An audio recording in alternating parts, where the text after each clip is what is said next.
Department of Transportation mandates urine testing for the industry. So the question is, why would these companies and other companies like them absorb the extra cost of testing with hair in their businesses? And that question I'm going to throw over the wall to Wilson. Thank you, Alex.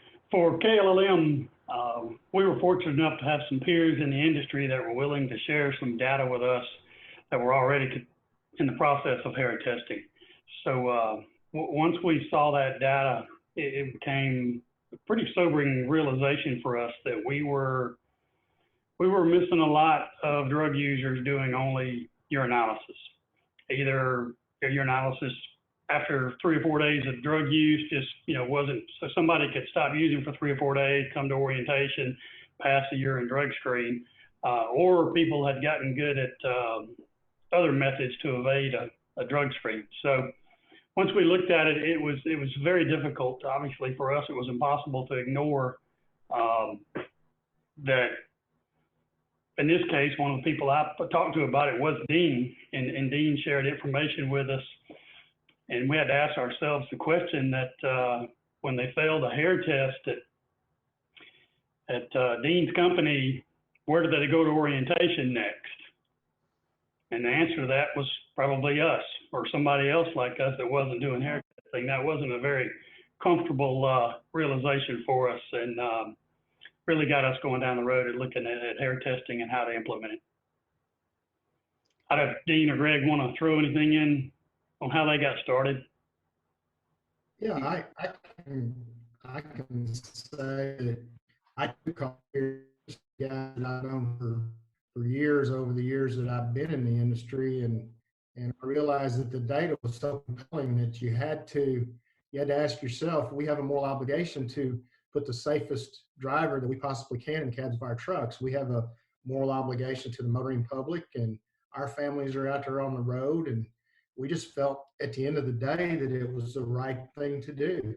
I mean, I think it has a huge effect on turnover. I think you put a better person in your truck, or better qualified person in your truck, you have a better chance of holding on to them. So the back end cost is saving people and keeping your fleet. We're all in this to make a living, but we also want to put the right people in our trucks.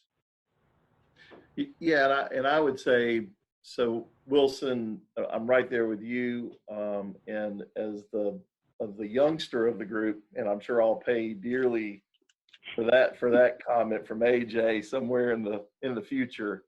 But as a youngster of the group, we kind of followed right behind KLLM and Wilson's group, and it's just the right thing to do, right? To make sure to get drivers that are using drugs out of the truck, period, end of story.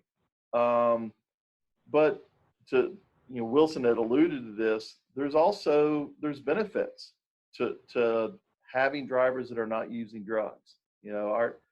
Our productivity, you see that increase when you have drivers that are not using drugs habitually.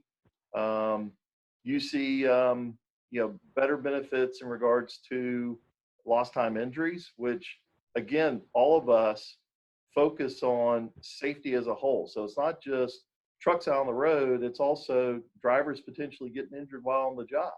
So if you can, maybe reap a few rewards from doing the right thing, of course, it just, at some point in time, it just becomes a no-brainer. So at the end of the day, it's doing the right thing, making sure that we're making the roads safer, but also understanding there's a positive impact in each of our companies. And quite honestly, I struggled with, before we were doing hair testing, and we'll get into this a little bit later in the presentation, but you would hear questions going to our recruiters that sit right outside my office, and the questions are you hair testing? And the recruiter said, yeah, well, we don't hair test at this time, or whatever the case may be. There's a reason why that driver's asking that question. And I personally don't want that driver in our truck. Yeah, Hearing you say that, Wilson, you said something, and I want you to expand on that. You said you sleep better at night because you're hair testing. I'm assuming all three of you guys would say the same thing. Why is that? Well, obviously, what Dean said about we need to do the right thing because it's the right thing to do, have an obligation to have the safest driver you can in your truck. And hair testing certainly helps you do that. Another thing about sleeping better at night for us, and after we made this decision, was just the risk management side of this thing. Again, putting the safest driver you can in the truck, but as Greg was saying, some of the fringe benefits may be that you reduce some exposure by not having a drug user that you would have hired in your cab. So there's a bottom line concern that goes right along with that then. Risk management, you guys talk about reducing back end costs. So you guys are making some bottom line improvements, I guess, by catching the drug users up front. Yeah, again, Alan, probably fringe, that wasn't a real motivator. That, as Greg said, it wasn't why we did it. Really didn't factor into the decision. Obviously, having people that, drug users probably have more absenteeism, or maybe not as productive, or maybe they maybe they have more injuries, or maybe they drive your healthcare cost up. I mean, all those things were kind of, as you described, soft costs that maybe ancillary to our primary reasons for making the choice. Well, and I know we're going to get to the data, a little bit later on, but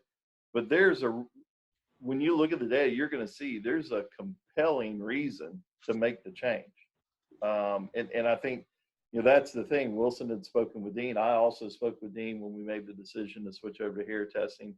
And as soon as people start telling you the difference in, positive results and how that impacts you over, the near term, over the next 60 days, and how it impacts you 6 months down the road, it really becomes a no-brainer.